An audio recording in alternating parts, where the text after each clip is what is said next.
Assalamualaikum warahmatullahi wabarakatuh. Selamat pagi anak-anak. Bagaimana kabarnya hari ini? Semoga semuanya selalu dalam keadaan sehat walafiat.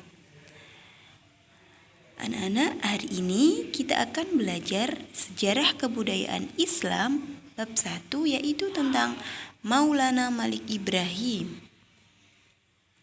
Sebelum kita memulai pembelajaran hari ini, marilah kita berdoa semoga diberi kelancaran dan kemudahan dalam mencari ilmu dan ilmu yang kita dapatkan bermanfaat.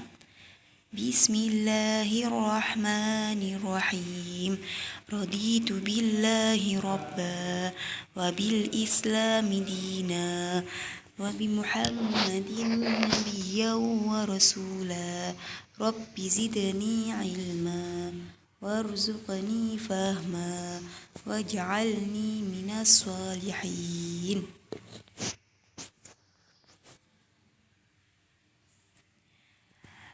Materi yang akan kita pelajari hari ini adalah yang pertama tentang biografi Maulana Malik Ibrahim. Yang kedua, peran Maulana Malik Ibrahim dalam mengembangkan Islam di Indonesia. Dan yang ketiga, sikap positif yang dimiliki Maulana Malik Ibrahim. Maulana Malik Ibrahim merupakan salah satu wali songo di Pulau Jawa. Nah, sebelum kita mengenal jauh Maulana Malik Ibrahim, marilah kita belajar terlebih dahulu wali songo. Wali songo berasal dari kata wali dan songo yang berarti 9 wali.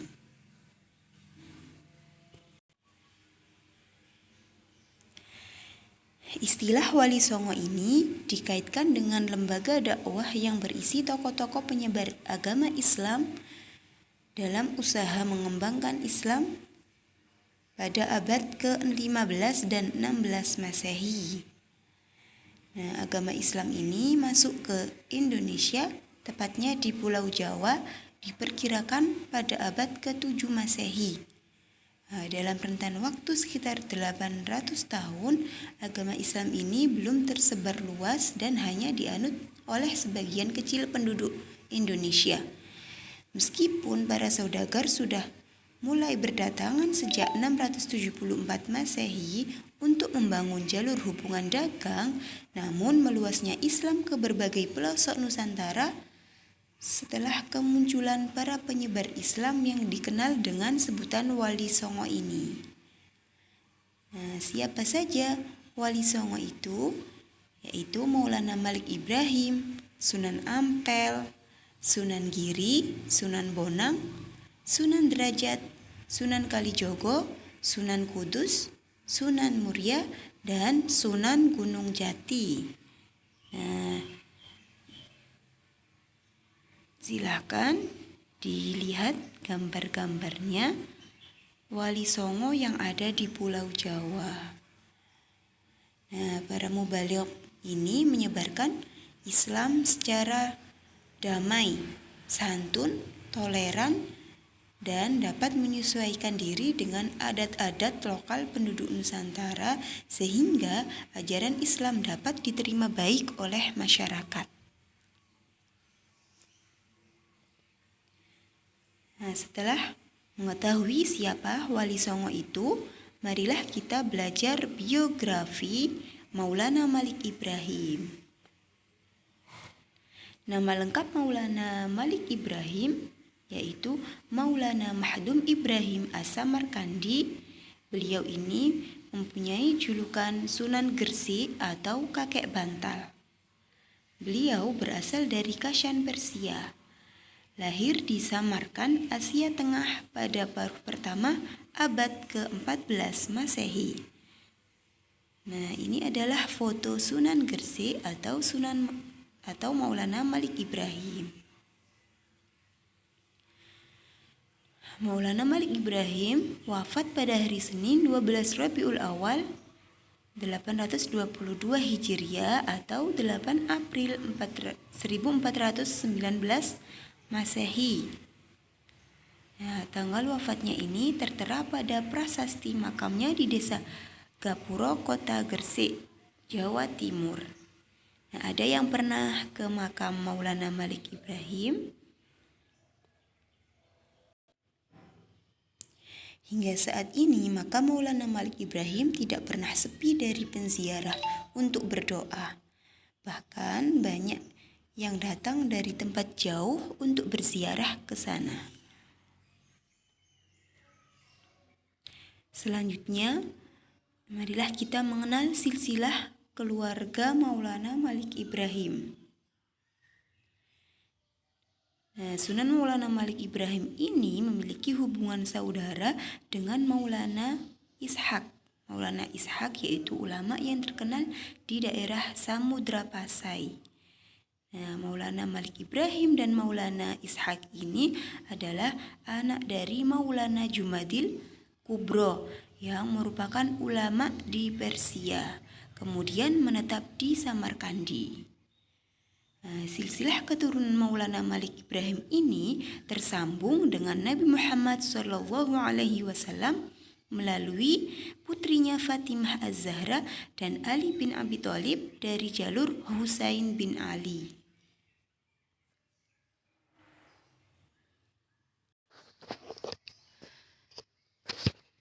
Selain dikenal dengan sebutan Sunan Gresik atau kakek bantal, Maulana Malik Ibrahim ini dikenal pula dengan sebutan Syekh Maghribi.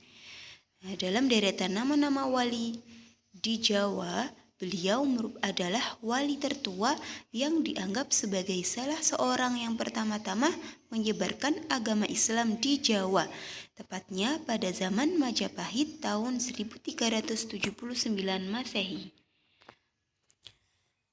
Pada tahun 1371 Masehi, Maulana Malik Ibrahim datang ke Pulau Jawa dengan saudaranya Maulana Mahpur, Sayyid Yusuf Mahrabi, dan 40 orang pengiring. Mereka datang ke Pulau Jawa untuk menyebarkan agama Islam sambil berdagang. Nah, Desa Sembalo adalah daerah yang pertama kali dituju, yaitu sebuah tempat dekat Desa Leran, Kabupaten Gresik. Tepatnya sekitar 9 km dari arah utara kota Gresik. Lokasinya ini tidak jauh dari makam Fatimah binti Maimun. Apabila kalian pergi ke Gresik, pasti pernah melewati gapuro itu, yaitu Gapuro Desa Leran, Kabupaten Gresik. Nah, selanjutnya, peran Maulana Malik Ibrahim dalam perkembangan Islam di Indonesia. Nah, yang pertama, mengembangkan Islam melalui jalur perdagangan. Di sini kita akan belajar tentang bagaimana metode dakwah yang dilakukan Maulana Malik Ibrahim. Maulana Malik Ibrahim ini memulai aktivitas dakwahnya dengan berdagang di tempat terbuka yang berlokasi di Desa Rumo dekat pelabuhan. Beliau menyediakan kebutuhan pokok atau sembako dengan harga murah dan terjangkau. Nah, pergaulannya didasari dengan akhlak yang mulia, penuh keramahan, kesantunan, dan toleran dalam keseharian, sehingga menjadikan masyarakat mudah tertarik untuk memeluk agama Islam. Beliau memilih lokasi dakwah yang dekat dengan pelabuhan ini berhubungan erat dengan aktivitas dagang yang berada di daerah pesisir pantai yang menjadi pusat kegiatan ekonomi di sana. Dengan demikian, Maulana Malik Ibrahim banyak berinteraksi dengan para pedagang yang berada di wilayah Jawa dan daerah lainnya. Kemudian yang kedua, mendakwahkan Islam kepada keluarga kerajaan Majapahit. Setelah membentuk komunitas Muslim di Pesucinan dan berada dekat dengan pelabuhan pantai utara Gresik, Sunan Maulana Malik Ibrahim berkesempatan menyampaikan dakwah Islam bersamaan dengan aktivitas perdagangan. Beliau menyampaikan dengan santun dan akhlak mulia, sehingga satu persatu pemeluk Islam terus bertambah dari hari ke hari. Setelah merasa dakwahnya berhasil di Sembalo, beliau berpindah ke kota Gresik dan tinggal di daerah Sawo. Dakwahnya pun merambah hingga pada keluarga kerajaan Mojopahit yang saat itu dipimpin oleh Raja Brawijaya. Kedatangan beliau ke pusat kerajaan disambut baik meskipun sang raja belum bersedia memeluk agama Islam. Karena hubungan baik ini, Maulana Malik Ibrahim diangkat menjadi Syah Bandar di Gresik dan diberi izin untuk menyebarkan agama Islam di Gresik. Selain itu, Raja Brawijaya memberikan hadiah sebagai penghargaan berupa sebidang tanah di pinggiran kota Gresik. Tempat ini kemudian dikenal dengan Desa Gapuro.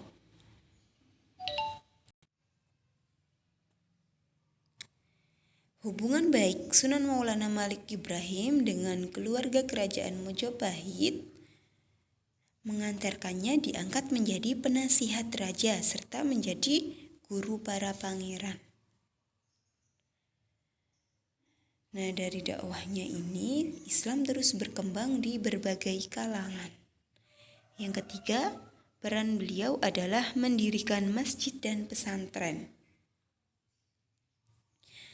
Seiring waktu, masyarakat Gresik semakin tertarik untuk memeluk agama Islam karena sosoknya yang santun, dermawan, dan toleran.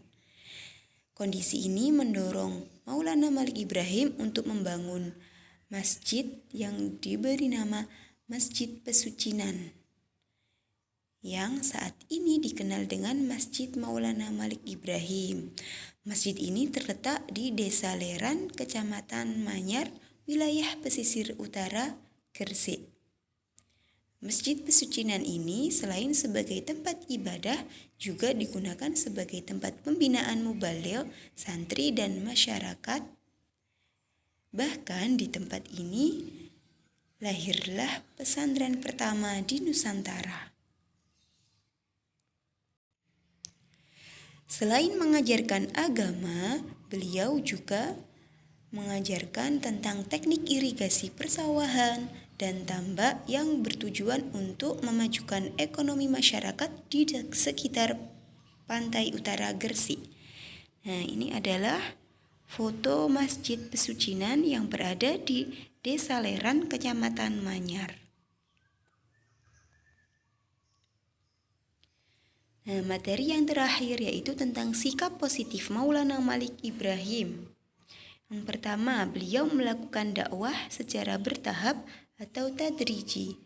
Dalam dakwahnya ini, beliau mengajarkan agama Islam secara bertahap karena tidak ada ajaran agama yang dilakukan secara mendadak, semuanya melalui proses penyesuaian.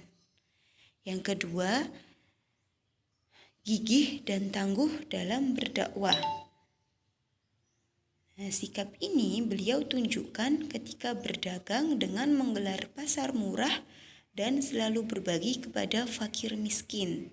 Kekayaan beliau diperuntukkan untuk berdakwah di jalan Allah Subhanahu wa Ta'ala. Yang ketiga,